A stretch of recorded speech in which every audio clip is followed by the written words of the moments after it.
Welcome to my YouTube channel. आज हम सीखने वाले हैं प्लैनेट्स के बारे में और राशिस के बारे में। तो सन आपको सबको पता है, सूर्य सोलर सिस्टम में वेरी इम्पोर्टेंट प्लैनेट। सूर्य की आगे पीछे जो प्लैनेट्स घूमते हैं, इन सभी प्लैनेट्स को वैदिक एस्ट्रोलॉजी में एक एक नाम दिया था। तो पहले जो है वो मरकरी, इसे बुध कहते हैं।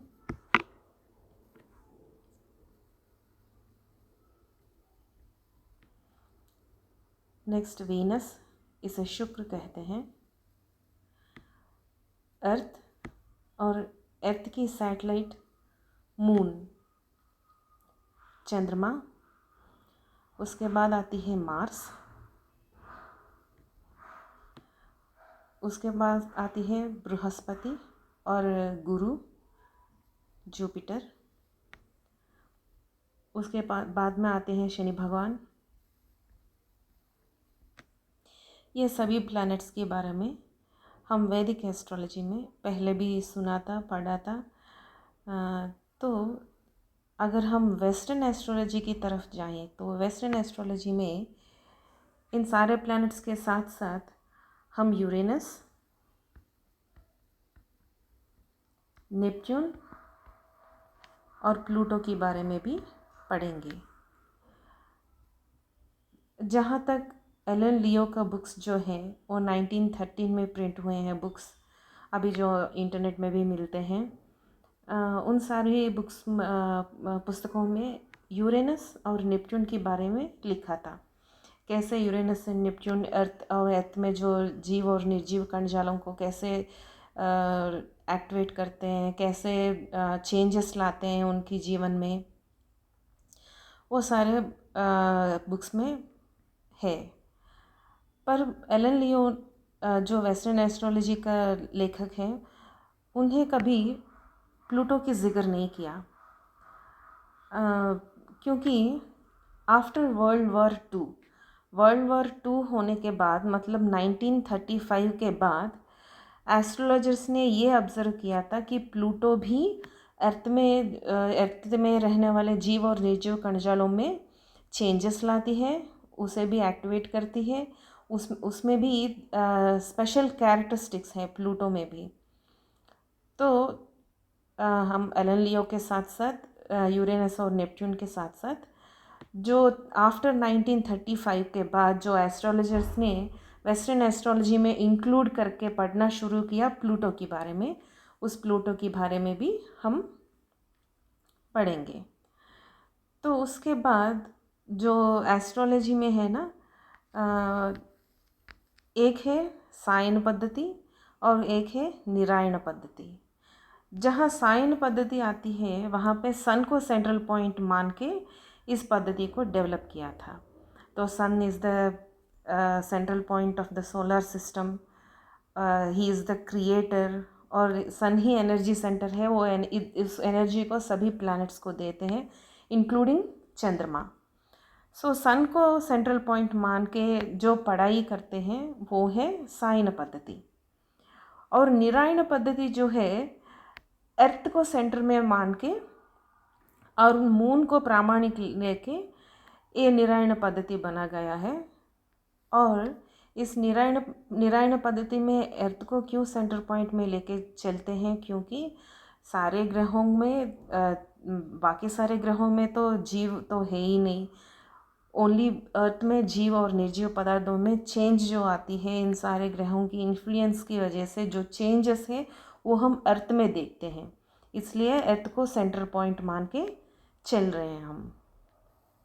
और जैसे सन की का विविध कक्षों में विविध प्लैनेट्स जैसे घूमते हैं ना, वैसे ही यहाँ पे राशियों को भी उनका नाम दिया था। एक तो एरिस, दूसरा वृषभ, मिथुन,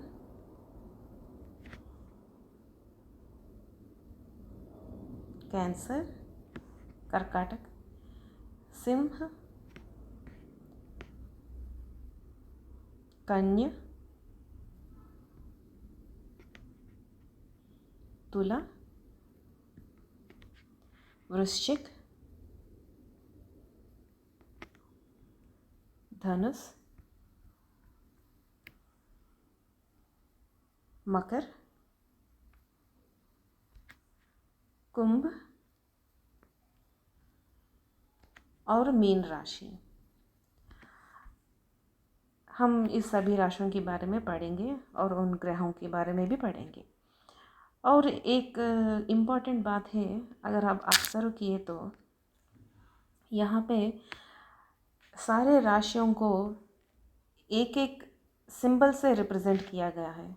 देखिए, हर एक राशि को एक सिंबल दिया था और यहाँ पे भी हर एक प्लैनेट को एक सिंबल दिया था। तो क्यों ऐसा सिंबल दिया था? क्योंकि इस सिंबलाइजेशन में प्लैनेट का कोर स्ट्रेंथ, कोर कैरेक्टरिस्टिक, मुख्य और वेरी इम्पोर्टेंट लक्षण जो होते हैं वो इस सिंबल्स में दिखाई जाती है। तो आगे जाके हम इस सिंबल्स के बारे में सीखेंगे। इस सिंबल को, इसी प्लैनेट को क्यों दिया था, उस प्लैनेट का कोर कैरेक्टरिस्टिक क्या है, और राशियों को भी अलग अलग सिंबल्स दिया था, यूनिक सिंबल्स दिया था हर एक राशि को। इस सिंबल्स के बारे में भी आगे जाके हम पढ़ेंगे। क्यों ये इतना इम्पॉर्टेंट है? क्योंकि जब हम एक बर्थ चार्ट लेके, बर्थ चार्ट का इम्पैक्ट एक मनुष्य के ऊपर कैसी होगी, क्या क्या चेंजेस आएंगे उनके लाइफ में और दिमाग में, मानसिक स्थिति में और फाइनेंशियल स्टेटस में कैसे कैसे चेंजेस आएंगे, वो सब सीखने के लिए हमें पहले प्लैनेटरी एस्पेक्ट्स, मतलब प्लैनेट का कैरेक्टरिस्टिक्स पढ़ना है और राशि के एस्पेक्ट प्लस राशि की कैरेक्टरिस्टिक्स भी पढ़ना है। और भाव 1 to 12 हाउसेस है ना, इस 1 to 12 हाउसेस का कैरेक्टरिस्टिक्स भी पढ़ना है और तीनों मिला के हमको एक रिजल्ट, फलित निर्देश करना है। इसलिए ये तीनों पढ़ना वेरी इम्पोर्टेंट है एक एस्ट्रोलॉजर के लिए, एक सही सजेशन देने के लिए। तो हम आगे जाके ये सब पढ़ेंगे। Stay tuned to Agastya predictive technique. Thank you.